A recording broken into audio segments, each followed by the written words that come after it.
Welcome to another live episode, guys. So today is going to be a very interesting episode. Listen, did you guys know that the average person actually has 12,000 to 60,000 thoughts going through their head on a daily basis? And then you know what's even interesting is that's what the average person is, but that's not actually average because the reality is this is more than 50 to 70% of people are not actually thinking. They have zero thoughts going on in their head, which is kind of mind boggling. But you got to think about it from a perspective of this. This is what I'm thinking about when I see that. Right? Is we have 30% and 50% of people who are actually thinking. They have 12,000 to 6,000, 60,000 thoughts going on through their head on a daily basis. But here's the problem. The problem here is 80% of those thoughts are negative. 80% of what they're thinking are negative. Listen, you know what's interesting? Before we go ahead and dive into the stats and dive into the data, I personally, I'm going to tell you guys something.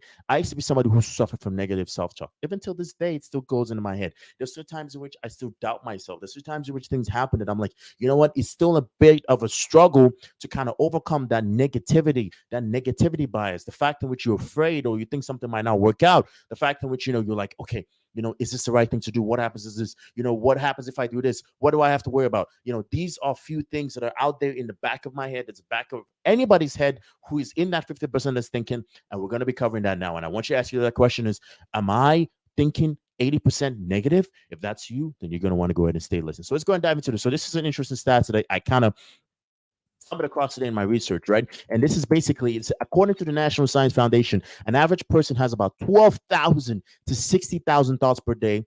Of those, 80% are negative and 90%, 95% are repetitive. So just think about this, right? Think about this. Imagine you have 12,000 thoughts going on in your head, 12,000 thoughts going on in your head, and 9,400 of them are negative. Okay, just imagine 9,000 of those thoughts are negative, and out of those 9,000, its own negative, repetition. You think about it in your perspective. You're like, thinking about your personal appearance. You think to yourself like you're not that good looking, or thinking about your finances. You're like, you're not making enough money. Thinking about how much you're broke, or thinking about how things are not working out. Thinking about how your life is not working out in the way in which you're supposed to be working on. Thinking about how your business is not working away, how things are going to fail. Scared of you might lose your family. Scared of you might lose your relationship. Scared that something might happen. These are the negative thoughts that are happening 80% of the time, and 95% of it, it's recurring, repetitive, and it's basically showing more to yourself than whatever it is that your biggest fear, what it is that you're worried about, what it is you're concerned about. The most biggest thing is you're actually attracting that. But we're going to be talking about a few things, which is basically we're going to talk about where does the negative self-talk come from. And I just kind of wanted to go and share with you guys that stats because that to me was insane when I saw those numbers. That was insane to me when I pretty much, was looking at it. But now let's interesting. Let's kind of dive a little deeper. Let's break this apart and let's find out where everything happens. So where does the negative talks come from? What is that negativity? Where is that negativity? Where does it originate in the mind, right? Where does it originate in the brain? So there's something called the negativity bias, right? So think about it. Let's imagine this, right? Somebody tells you, you're looking at two articles. We're gonna look at two articles, right? Woman saves baby, or new baby born. And you're like, wow, okay. You're like, okay, and then you scroll, and then you see, Kim Kardashian just got divorced from Kanye. You're like, whoa, I got to click on this, right? Or you're like, well, that's not my kind of deal. I'm not that kind of person that dives into that Kim Kardashian stuff. All right, let's look at another scenario here. You're scrolling through it. You're like, ooh, man finally achieves dream of getting his 4-year degree at age 85. You're like, good for you, but I'm gonna keep scrolling. Okay. But then you go and you find another article that says, woman kills baby. You're like, whoa, oh my God, why would she do that? Oh my God, I gotta click on that. I gotta see what's going on here. Jeez, why would she do? Oh my, what is wrong with society? Why? You think about it, it's negativity bias. You're looking for the negative, right? You see the positive and you're like, eh. But then the negative comes, you're like, oh my God, jeez, I knew it. I knew it. I knew it. They told me this. I knew it. Now, what's interesting, I know I'm being a little bit dramatic today because you guys know when I'm in studio and my camera is going crazy because it kind of auto adjusts and does its own thing. But when I'm in studio, I kind of get a little bit, I love being in the studio, honestly. But so what's interesting is we have the negativity bias, right? So you're probably watching this right now. Maybe you're like, I'm not a negative person. I'm very, very positive. I'm very, very positive. I'm a very positive person. Whatever I do, I'm very positive in everything I do. Well, let's look at it from a perspective of, is there certain specific parts of the neighborhood in your area that you wouldn't go to? You're like, yeah, of course, it's not safe. Okay, all right. Is there specific times of the day that you won't hang out at night? Yeah, of course, it's not safe. Is there specific things you won't do? Yeah, of course. Why not? Because reason being is negativity bias is not a bad thing. It's not the bad thing to say you're going to be negative, because the reality is you're doing it because the brain is designed to protect yourself. The same reason why you wouldn't go to those neighborhoods where in the middle of the night at 1 a.m. you wouldn't go in a dark alley somewhere because something might happen. It's the same reason. It's called negativity bias, because your brain looks for the negative. The reason why your brain looks for the negative, and why does your brain look for the negative? The brain looks for the negative because of one thing. The brain is designed to protect you. It's self-preservation. Self-preservation is the key. Self-preservation is the reason why the brain is like, you know what, absolutely no, you're not doing this. Most people don't invest. Most people play the safe routes, take the safe routes because of what?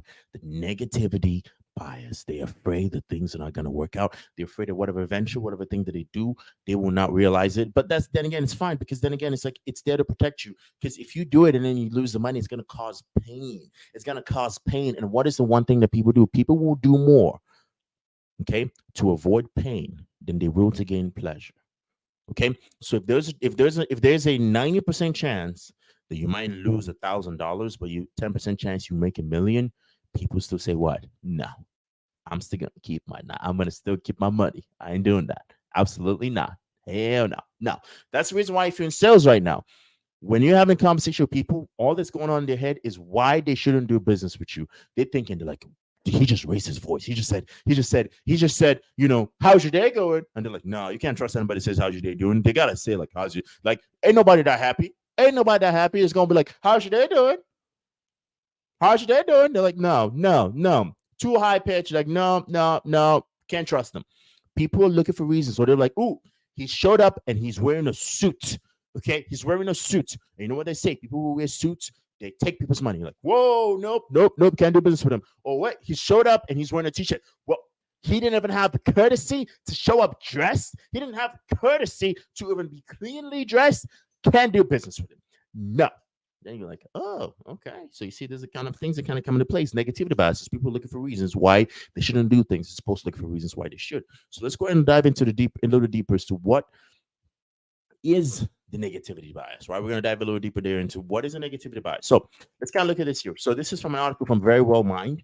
And this just kind of dives into negativity bias. So the negativity bias is a tendency not only to register negative stimuli more readily, but also to dwell on these events. Okay. So events also known as positive, negative, as events also known as positive, negative asymmetry. This negativity bias means that we feel the sting of a rebuke more powerfully than we feel the joy of praise. Think about it. Come on, let's think about it. Let's think about the perspective. Someone tells you, like, imagine this: 90 people, 99 people say, "Oh my God, you look so gorgeous. You look so beautiful. Oh my God, you look absolutely amazing. I'm just looking at you right now, and you take my breath away. Oh my God, just looking at you right now, like, God damn it." And then that one guy that's like, "Oh hell no, jeez, what? Did you take a shower today? What?" I know I'm being a little dramatic. I'm just kind of, I'm just having fun. But then again, you have that one person. Then all through the night, you go in your head and you're like, wait, why didn't this person like me? Why? You totally ignore the fact that 99% of people tell you you're good. And there's a reason why 99% of people tell you everything's going good, but that one person told you that they disagree with you, you will do more to try to please that person than you will to, like, you know, actually, like, listen to the fact that 99% of people actually think you're good. There's a reason why, it's kind of a side note, it's a joke where people go like, 99 guys will tell a woman that she's attractive, and then one guy will be like, no, I'm not interested. And she'll be like, why doesn't he like me? Why? You don't think I'm cute enough? Why? Why? Now, the reason why I'm bringing that is I want you to think about it in the perspective of this: is if 99% of people compliment you on how much of a great work you do, and then one person tells you like, oh, I think you could do better. You're like, why? You know what? He doesn't like me. I don't know what it is, for some reason. But the thing is the negativity bias is we tend to reaffirm more and actually keep more and retain more of that negative stuff that was told to us, as opposed to the positive stuff that we basically experience. As opposed to the person tells us how gorgeous we look, how much of a great work we do, how awesome we are, how amazing everything it is we do. We have that one person that tells us that what we do is not right, and guess what? We tend to dwell on it. And we're like, no, no. They think I'm not going to accomplish anything. Oh, no. Now, that is basically the negativity bias, right? So let's go ahead and continue on this article here. So this psychological phenomenon explains why bad first impressions can be so difficult to overcome and why past traumas, can have such long lingering effects. In almost any interaction, we are more likely to notice negative things and later remember them more vividly. As humans, we tend to take a listen to this. As humans, we tend to remember traumatic experiences better than positive ones. Okay. So we remember like same thing. Someone gives you a negative compliment, you're like, oh my God, they don't like me. No, we tend to recall insults better than praise. We tend to react more strongly to negative stimuli. We tend to think about negative things more frequently than positive ones, and we tend to respond more strongly to negative events than equally positive ones. Okay, so we can dive into the example, right? But what do reasons say so? So technically, research has shown that across a wide array of psychological events, people tend to focus more on the negative as they try to make sense of the world. We tend to pay more attention to negative events than positive ones, learn more from negative outcomes and experiences. Like you can tell somebody, like for instance, you can tell somebody, you know how much there's a reason why when you experience pain from doing something, you tend to, for some reason, you tend to learn a lesson. So for instance, so one of the things out, so I you guys know I do, I've spoken about this recently, so I took on boxing, right? Boxing is pretty, but the one thing you gotta do, one of the rules in boxing is you always got to keep your hands up, right? You always got to keep your hands up, stay tight and keep your hands up. Reason why is this is, if you, let's say, you go in there, you jab a little bit, but then what's the other opponent going to do? You open, right? So you got to use the other hand to do, the other hand. You got to be willing to do something, right? So what happens is if you end up leaving this hand down, right? Boom, cross, you're done. All right. But all right, you keep your hands there, you keep your defense just in case there's a dodge somewhere or there's an uppercut. You have something that you can do, right? Kind of, I'm still a novice for the most part, right? But that's basically if you're looking at it from a boxing perspective, right? But what is that to say? What is that to say? Is that's to say for you as an individual, is this is something I want you to keep in the back of your head right now. Is this you we tend to do more, we tend to have more of that negativity. We tend to keep more of that negativity. We tend to have more of that pain.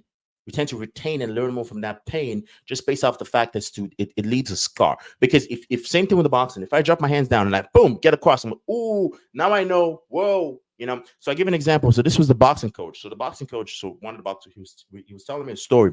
So there's this one guy, dude had a sick jab, like the dude could jab. But the one thing about his jab was when he jabbed, he dropped his right hand. So he'd always jab and drop his right hand, and every time the coach would be like, "Hey, keep your right hand up, keep your hand up," and then he'd always, and then keep your hand up, and then one day, just like you didn't even say, just give him a boom, and then he was like, next thing you know, he's like, boom, right hand there, because he goes boom, block it. Now he's like, okay, now he sees the all right, headset stay. Now he sees the reason, the benefit behind, okay, why you got to protect himself. But the only reason why he learned it was not from saying, oh, don't do this, but just from the fact of like, oh, you got to put your hand out there. So now you just put your hand out there because one, he got punched in the face and it's like, okay, that's what it feels like. So that's why we got to put the hand up there. So that's kind of the key concept that I want you to think about it from a perspective of negativity tends to leave more of a negative impact. There's a reason why you could have, how would I put it? You could have a great relationship, phenomenal person, okay?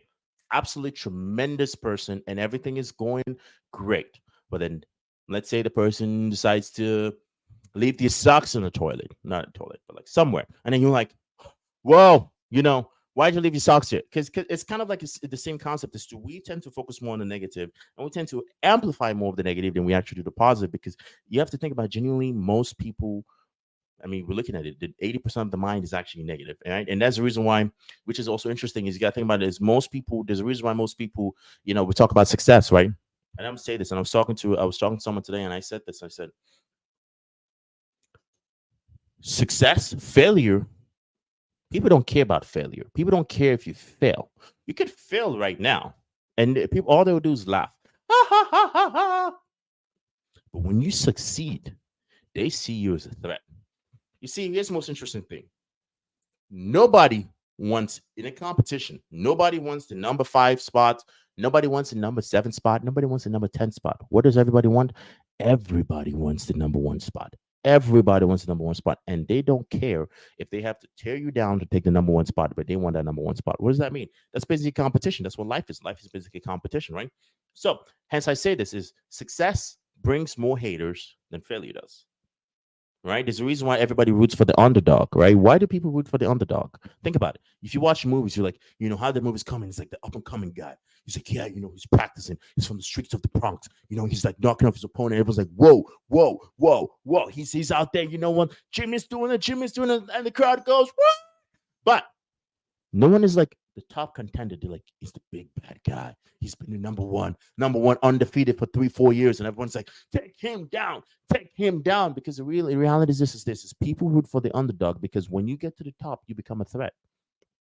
When you become a top, you become a threat. Now, why should you keep this in mind? I want you to keep this in mind is life is very competitive, right? And you have to think about it. Your success is great for you, but not everybody sees your success as actually great for them, right? So you gotta understand the moment you make the decision to compete, the moment you make the decision to win is the moment you made the decision to become enemy of the state. Make a decision to become enemy of everybody else because you made the decision to put yourself out there. That's where you got to be cautious. But we're gonna dive into that's a little bit life lesson there to give you guys an example as to success brings haters because they see your success in a negative way or it's positive to you. They still see it, and so it's all about perception. It's good for you, but for them, they see this. No, I want to be that spot, right? So you got to understand. That's why you got to have a competitive mindset. I'm just kind of branching out, but you got to have a competitive mindset. It's very important you have a competitive mindset because when you have a competitive mindset and you're like, boom, you got a hater out of this because you're gonna have haters. I have them. You're gonna have them. When you do, you're like, oh, okay, cool, that's fine. That's part of the process, right? It's a competition, right? It's a competition. So it's when people start playing unfairly, you're like, oh, somebody might cheat in the competition. So you gotta always have a game. You always gotta make sure that you're up. You make sure you gotta outwork your opponent. Wake up early, stay late, and you gotta make sure that you are doing way better because guess what? You're gonna have competition, right? I'm kind of diverting there on a side note, but negative advice. So you received a performance review at work, right? So that was quite positive overall. I noticed a strong performance and achievements. A few constructive comments pointing out areas where you could improve, right? That's another one, right? You had an argument with your significant other, and afterward you find yourself focused on all your partner's flaws. Think about it, right? When you have a partner with your boyfriend or girlfriend, a wife or husband, and you guys, whatever it is, then you start going like, oh, they only shower once a year, and you're like, whoa, or they snow when they sleep, or they whatever it is, you could put the list out there. Whatever it is, your part, you can put the list out there. And the reason, the thing is, this is when you have more of a conflict or something happens, you focus a lot more on the negative because the negativity is what you're retaining in your mind, right? It's like as you start thinking about the negative, you start thinking about why the relationship won't work. You start thinking about, oh yeah, you know what, my sister told me, my friend told me, everyone just told you. But the reality is the more you focus on the negative, the more you become negative, right? The more you focus on the negative, the more, remember, if you 80% of our thoughts are negative and 95% of it's repetitive. So which means is everything you're thinking is just a repetition of the negativity. So you could be like, oh, this person sucks, and that's all. Because if you're thinking negative, all you're going to see is negative. We're going to dive into that, guys. This is going to be a little bit of a longer live, right? But we're going to dive back into this article here. So you humiliated yourself in front of your friends years ago, and you can still vividly recall the event. You find yourself cringing with embarrassment over it, and even though your friends have probably forgotten about it. So I'll tell you a little funny story about my sister, right? So this was a very, very long time ago, and I remember. So my eldest sister used to come pick me up from school. So I remember it was closing time. She was supposed to pick me up, but she came late. So she wasn't there to pick me up. So it was 10 minutes past, 15, 20, 30. So she wasn't here. So I was like, all right, it's gonna be a while. So I went back in class in school, and there was a few friends of mine were there. So we're just chit-chatting, having fun. And then, finally, and one time I came downstairs, apparently my sister had already come in. She's going on the entire school looking for me. So I saw her, but the way she looked at me, right? She looked at me with this, like, because we made eye contact from like maybe 40, 50 yards away, but the eye contact was like, she looked at me like, she's like, I'm gonna mess you up. And I looked at her, I was like, no, I'm running. And I took off like, ooh, like there was nothing. Like I was like, you can't even see me coming. Like I was gone. And then guess what? She was running. She's watching this, but she slipped and she fell. Boom, face down. And I saw that. I was like, yeah. I was like, at that point, I was like, yep, game over. That's it. I'm done. Game over. I was like, that's game over because the fact that she fell down, and this was in front of maybe 20, 30 people, she fell down, meant like, oh, yeah, oh, yeah, oh, yeah. And she came, she looked at me, she goes, Emmanuel, if you run, I will kill you. She looked at me. She said, I was like, Oh my god, I still laugh at that. And I looked at her and I was like, I'm sorry, I'm so sorry. Next, and then, oh yeah, that was that was an interesting day. But the reason why I'm bringing that is this is the embarrassment that she experienced from that, the feeling and experience that she had from basically me, basically the embarrassment and stuff. She just kind of she associated that negativity there, and for the rest of, I think for like maybe a year or 2 years, she kept reminding me of like, yep, remember that one time you ran and I fell, and the whole time I was like, she never remembered the time in which I was always there on time waiting for her. No, it was like, remember the one time that I fell, Emmanuel, remember the one time I fell. And ever since then, I just knew, one, not to run, because I remember one time I ran. Oh yeah, yeah, yeah. My sister was a runner. She was an athlete in school. So I was an athlete, but I was more of a basketball player. So you just oop, done, you know. But yeah, but that's pretty much it. I digress, guys. I digress. But we pretty much we shall continue here. So that's negativity bias. So where negativity bias comes from. So there's basically a few things that comes from. But this article kind of dives a little better and deeper and says our tendency to pay more attention to bad things and overlook good things is a result of evolution, right? So basically, in human history, we paid attention to the bad and dangerous things for the purposes of protecting ourselves, because then again, there were threats in the world that we needed to protect ourselves from, like life and death threats. Like, so you had to pretty much learn. So if something was going to be bad, you're like, whoa, okay, good. Like there's a reason why most people, because the thing is, most people don't have people are like, oh my God, scared of heights. No, you're not. You're not scared of heights. You're scared of falling. Two different things. Because people will get in a plane, but they won't stand in the 20th floor of a building. Why? Because in a plane, it's enclosed and you have that element of protection. But when you're standing looking down on the 20th floor of a building, you're like, yeah, no, no, no, no, no, no. That's the same concept. You gotta think about it. Is where does that come from? You've never fallen that high before.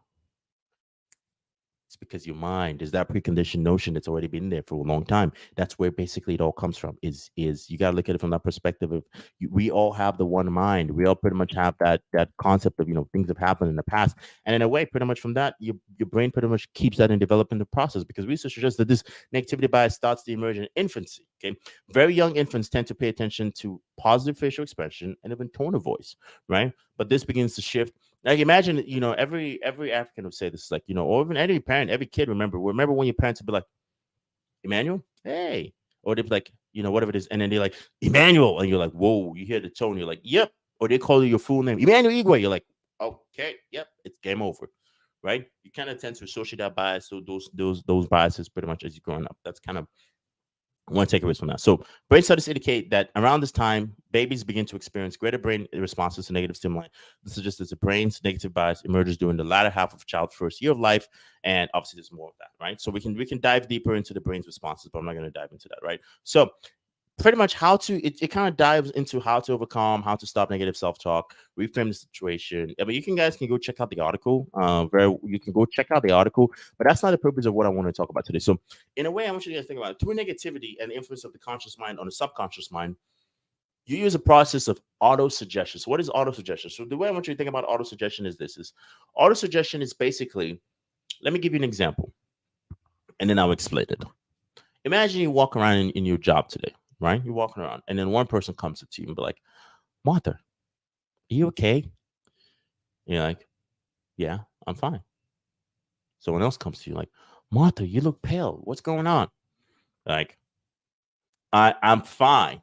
And that person comes in, Martha, are you sure? Is everything okay? I don't know. You don't look the same. You're like, yeah, I'm fine. What is everything? And then that person comes like, and then like an hour later, someone comes in like, Martha, what's up with you today? What's going on? Like something's off. You don't look okay. And you're like, what? And then in another hour, someone comes and like, Martha, what do you need help? What's going on?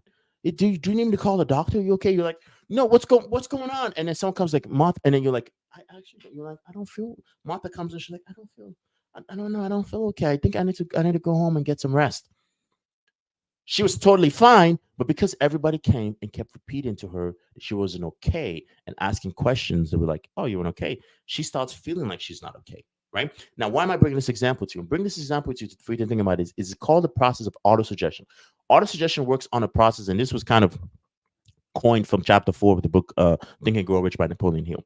But autosuggestion is basically the process by which you can basically take either the truth or a lie, but if you repeat it long enough, it eventually becomes the truth in your reality. Because I want you guys to think about this. I want to go to the board. I'm gonna go to my board, my fancy board, my fancy, yeah.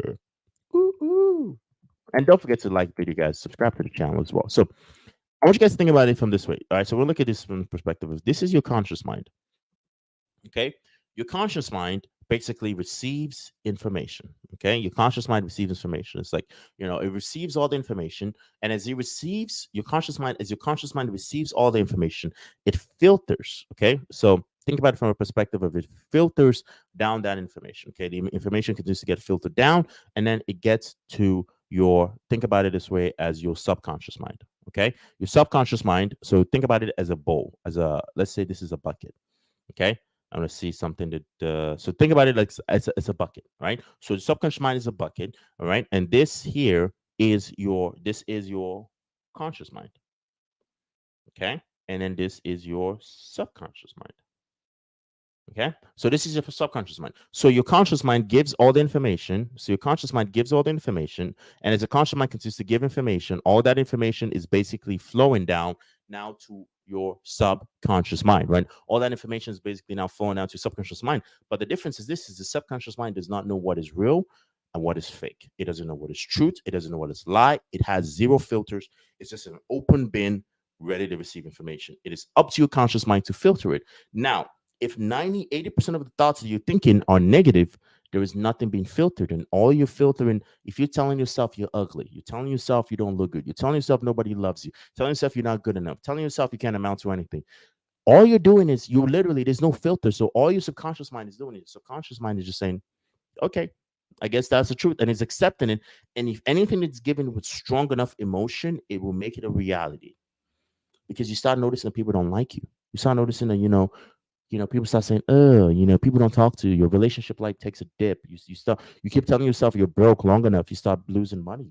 These are few things. There's a reason why people, for the longest time, anytime I interact with a few people, they'll be like, oh, Emmanuel, you're so egotistic. Oh, your ego. Oh, you're so full of yourself. And I'm like, yeah, I'm full of myself. Aren't you full of yourself? And they're like, no, it's not good to be. I'm like, be honest. Listen, no one is going to care about me more than me. No one. I don't expect you to care more about me than me. I don't expect you to do more about me than me, for me than me. I don't expect it, right? I don't live in that system. So when people tell me, "Oh my God, Emmanuel, your ego, this," yeah, because guess what? It's healthy to have an ego because I feel good. It's not hurting you. I'm not talking about you. I'm talking good about me. Because here's the thing: is when you talk good about you, when you start because here's the thing: is this is I want you guys to think about this. I'm gonna tell you this. When you start changing your vibration, I know I'm just kind of getting when you start changing your vibration and you start vibrating on the positive frame and you start changing that 80% of negative thoughts in your head and you start repeating more positive and you start reaffirming positivity, you know what ends up happening? All the negative people start hating on you. They start going, you're the problem. You're the problem. Mr. Happy, Mr. Everything's going good, Mr. Everything's bliss. They start saying all that because guess what? They live in a very miserable, you're miserable, right? They live in a very miserable reality. And miserable people love company. They love other miserable people, right? People who are negative want people who are negative. And then think about it as to when they see you as a positive, it's like the light and the darkness, right? Remember, they see you as the light. And what does the darkness do? The darkness wants to fight the light. So that's the same way you gotta think about it is to there will be not even just externally will people try to fight it. There would also be internally until it becomes the truth, until it becomes your reality. You got to think about it from a perspective until you become somebody who is just a positive person, who everything you do is positive. Everything you see, one of the things I do, I tell myself is this: I say this. So a few ways in which I construct a very solid mind, and which is interesting, is to people who are hating on this. Please also take note, guys, because this is probably going to help you, because help you grow your life rather than hating on people. Think about this. I would say this: I feel amazing just knowing that I am somebody who enjoys smiling. I feel great just knowing that I have always been blessed by God. Those are a few things, but you keep repeating that in your mind long enough, your subconscious, Then now you're feeding all that positive into your subconscious mind, and all it's gonna do is it's gonna take it. The same way it's like if you're like, oh, I don't smile enough, just be like, hey, I feel amazing, just knowing that I'm someone who loves smiling. And just say it again. Say to yourself 1,000, 2,000. Because remember, if 80% of the thoughts you say, you think is we think 12,000, 60,000 thoughts, and 80% of it is negative. If 12,000 of times you repeat to yourself, I feel great, just knowing I'm someone who loves smiling, I'm someone who has a happy life, I'm someone who, have great and amazing people around me. Listen, your subconscious mind is going to take it and it's going to be like, you know what? That's it. That's where this person is. So that's what I'm going to show. That's what I'm going to get. Because the thing is, if you think more negative, if your life is not going anywhere right now, if you're in a position in which you're struggling financially, you're struggling to get the relationship you want, you're struggling to keep your family together, you got to ask yourself, what's going on in here? Whenever a successful person tells you the success is 90% mindset and 10% skill, what do most people do? Oh, you're lying. You're lying because all my life I've been told I need to work for per hour. I need to work an hour, work, work, work. That's what success is. It's more work, work, work. The reality is you and Bezos, Jeff Bezos, founder of Amazon, both have 24 hours. The difference is Bezos uses his 24 hours completely different than you do. He thinks in his scheme of, I'm not gonna get too much into happy, the positive and negative, but he thinks in leverage. You think more in do it myself. He thinks, how do I leverage this? How do I leverage more people? Jeff Bezos is not the one delivering the packages to you, is he? No, somebody else is. Leverage, right? So, but that's a talk for another day. We can talk more about that. If that's what you guys want to see, drop it in the comment section below. And also, guys, like the video, subscribe to the channel. That's where we'll stop right now. Just do that. If you're enjoying the comment, if you're enjoying the video, just do me a favor, just like it, subscribe to the channel so you can get notified, because you guys know almost pretty much daily, 7 days a week, you're getting content from me. 7 days a week. Who else is giving you content 7 days a week? 7 days. DAYS with A days.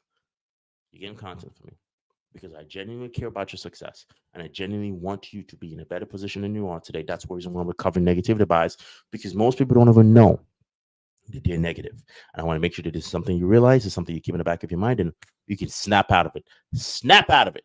Right. So basically, as we dive deeper, right? So it's a process of auto suggestion. Auto suggestion is just basically when you say something long enough, it starts to become the reality in your life. Okay. So that's basically what when we're looking at auto suggestion. So now, an example slightly is, so one thing I want to talk about. So a few things I want to talk about the negativity bias here. So one more key thing which is important. I want you to think about this right now. What car do you drive? I'm gonna give you a second to think about it. If you don't have a car, well, whatever it is, what's your favorite mode of transportation? Imagine a car. What's your dream car? Let's say you drive a Now, let me see what's a famous car. You drive a AMG, Mercedes AMG. Probably don't, but maybe you do. If you do, that's great. But let's think about whatever car you drive. You ever notice something that before you bought the car, you never, ever, ever, ever saw that car before? But now, when you started looking into buying the car, for some reason you see the car everywhere. Or when you drive the car, for some reason all you see around you is other people with the car. You're like, wait. For some reason, before you bought the car, you never saw it before, but now everywhere you go, you're like, wait, why does he have a car? The car that you drive now becomes the most popular car on the street. So you're like, what? How? How? I've never seen this before. Now it's like it's the most popular thing. It's something called, there's a system in the brain called the reticular activating system. Okay, we're going to dive into the reticular activating system. This is going to just dive into unpacking the negativity there, negativity bias. So we're looking at the reticular activating system. So what is reticular activating system? Think about the reticular activating system. It's, I believe it's located in the frontal lobe. I looked that up properly. But reticular activating system, think about it as a filter.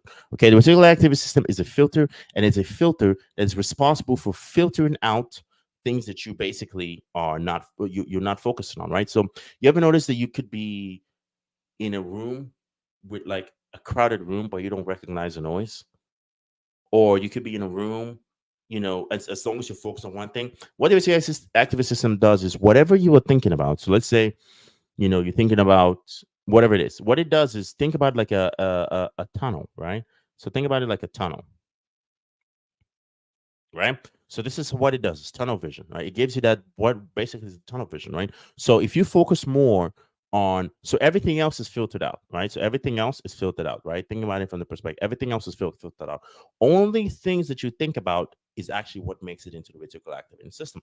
So think about it. Let's say the car, you weren't thinking about the car that you were looking at, so the car never made it through, right? You never made it through the filter, so you never saw it, right? But now you're thinking about it. What it does is now because you're looking at it, because it's seeing the car. You see the car, you just don't notice it, right? But now you're like, wait, why are you noticing now? Is because it was before, it was just noise. Now it's like, oh, okay, he's focusing on it, so I need to show him more of it. That's reticular activating system.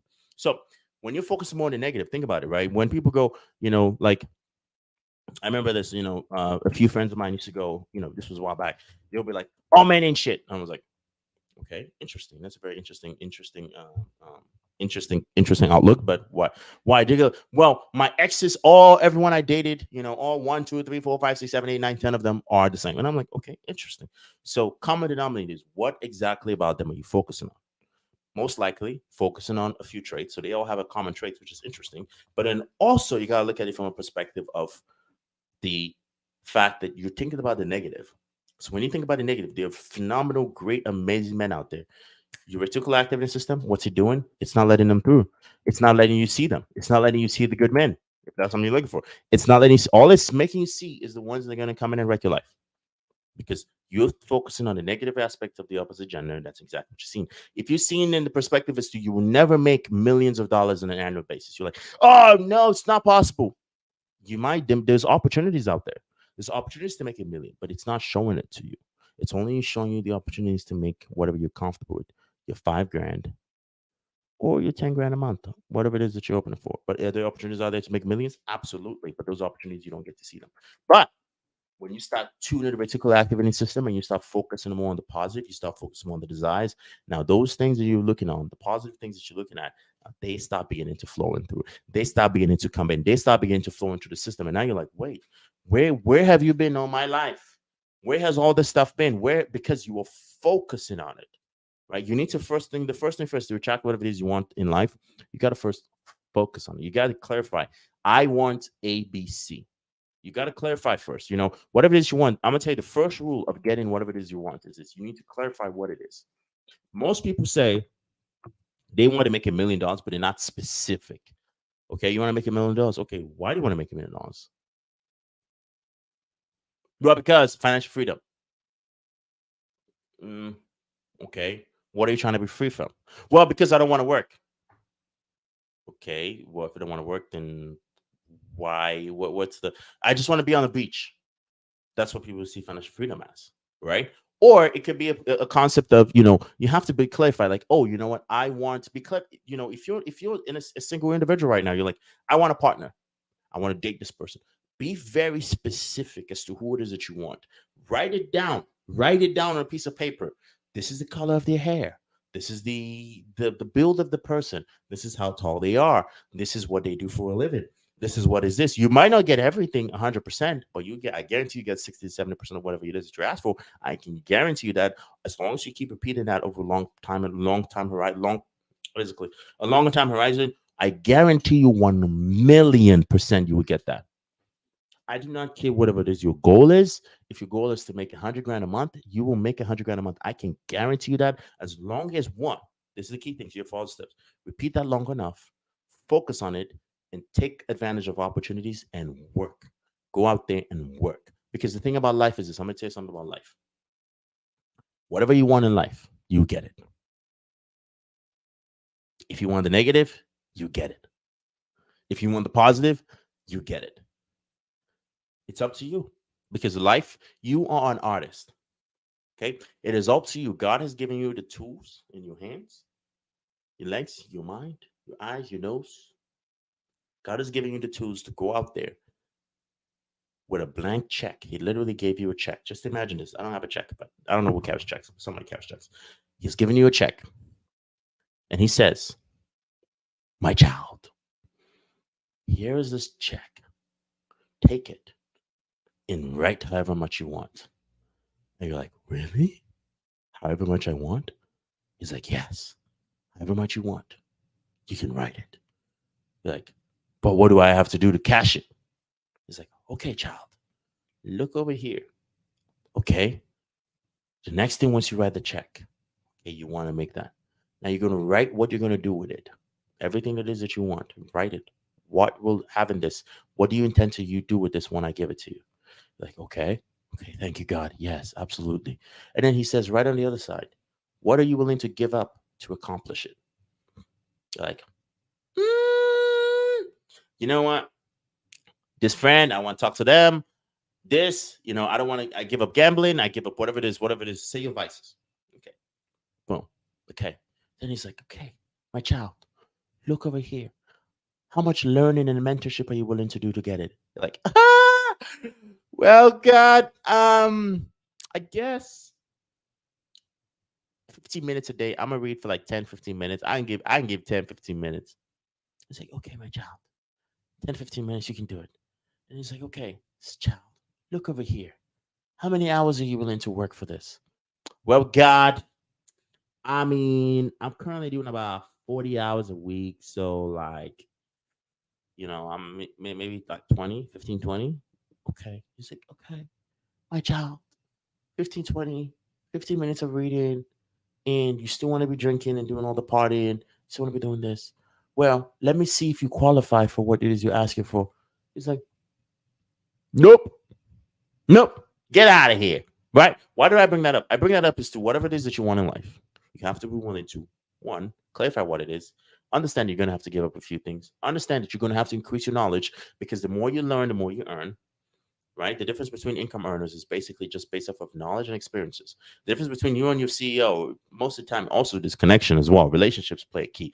Because let me tell you this, you could be the smartest person, but if you don't know anybody, no. Because let me tell you this, 70% of success, especially in whatever corporation or business, whatever business, you can get there with your skills and merits. But the remaining, you got to know people. Trust me, you got to know people. Anyone who tells me, like, well, life isn't fair, I didn't make the rules. I'm just a player in the game. I didn't make the rules. I did not make the rules. I'm just telling you right now that to get to the first 70% in life, you can make it with skills, but the remaining, you gotta know people. If you want to get 100% of success, you gotta make relationships with people. Okay, you got to know people. You gotta know people. That's very, very, very, very, very, very important. I can't stress that enough. You gotta know people. People gotta see you. People gotta see. Like for instance, there's you can make it to, like in the army. I think you can become a 2-star, a 3-star general based off of your time, service, and all the accomplishments you do in service. But I think to be a 3-star general, I think 3 or 4-star general, you got to be appointed. What does that mean? That means you got to know people. Same concept. Same key thing is you got to know people. The thing about success is there's a portion of it you can do by yourself, and the rest you got to be pulled up. You got to be pulled up, right? So that's the thing is this. That's why you got to think about the power of harvesting and harnessing your mind to keep the people around you. And when I understood this, when I understood the RAS, I understood auto suggestion, I stopped setting my goals very small because the thing about this is I set small goals, I hit them. So if I hit all my goals, I might as well set bigger goals. Same concept is to you. You might as well set bigger goals, right? So that's the portion of the received activity system. So the more negativity, if you spend 80% of your time focused on negativity, you're gonna get 80% of the time. All you're gonna get in your life is negativity. If you spend most of your time focusing on positivity, all you're gonna get most of the time is positivity. If you spend, and this is the thing, is this. If you have people that don't like you and you have haters, if you spend most of the time focused on haters, all you're gonna get is haters. I love my haters. I love people who genuinely are out there conspiring against me. I genuinely do it because guess what? You guys are part of my marketing team. You're working for free. You're free advertisers. You watch all my content. You're free advertisers. I'm grateful for it. Thank you. Because guess what? You work for free. You share the content. Other people see it. They come and subscribe. Even though you're sharing it for negativity, they come in to check it. They're like, well, he actually makes sense. And then they actually subscribe. And guess what? I get new subscribers. Thank you. I'm grateful for it. Because you are marketers. I honestly would not have this channel growing as fast as you guys are helping me. Thank you a lot. Okay. If thanks a lot. So just based on the fact that our brain is mostly negative, it takes more time. I'm gonna take you this. I'm gonna also side note here. It takes more time and more energy and more effort to be positive. I want you guys to see this statistic because this is an interesting study that I found out. I was kind of just curious. I was like, okay, well, let's see. I was genuinely just curious. And I'm like, all right, let's think about this. I was like, does thinking burn calories? right? I was like, does thinking burn calories? I was actually curious about this, and the basic answer is yes. I think there's like somewhere it's gonna ask me for like an article, somewhere to like pay money or something. I ain't paying money. The answer is yes. So let me see, how many calories does the brain burn? The brain burns, I believe, if I'm not mistaken, roughly about 320. Yeah, there you go. I'm doing typically a person uses about 320 calories to think. So you use about 320 calories to think. So you got to eat if you want to stay positive. Staying healthy is important to overcoming that negative self-talk. Staying positive important to understand taking overcome that negative self-talk, right? And most another thing which is also interesting to understand, and this is we're going to look at a short, and this short is going to basically talk about, which is kind of interesting, is we're going to dive into the dynamic of where does negativity come from, right? Where exactly is that negativity coming from? Where is the negativity coming from? And this is something that I kind of want to dive in deeper with you guys as to where negative stuff comes from. And we can also, this is just another part as to the first explanation that we gave, you know. Where does the negative self talk in your head come from? It comes from the outside. That's where it starts. So when you have kids, where does the negative self talk in your head come from? It comes from the outside. That's where it starts. So when you have kids that are browbeaten by parents, nagged by parents, always making comparisons to your older, brighter, stronger, faster, more charismatic sibling, when they always make those comparisons, you learn that. In the same way that you learn slang and you learn the language that you speak at home, you learn that kind of self talk because other people speak to you that way. So if you look at some of these relationships like therapy or coaching or even intimate friendships, intimate romantic partners, mentors, mentees, as people start treating you non-judgmentally, you will learn how to look at yourself non-judgmentally. So what he's saying there is saying he's coming from a perspective of the negativity comes from basically your environment, right? In a sense, is to if you have negative people around you, if you have four negative people, you're gonna be number five. If you have parents telling you, "Oh, you're not gonna amount to anything," who are you? What? We don't do that. No, no, no, no. That's for the other people. We don't do that. No, no, no, no, no, no. We stay right here. If you have limiting parents, most of that self-talk is going to be in your head is going to be negative because all you're going to think about is you're going to think about the fact as to, well, they told me I can't do this, they told me I can't do that, my mom says I can do this, my father says I can do this. And honestly, some of it is just programming because your mind is impressionable when you're young. And this is just to take note, parents. Take note. Take note of this.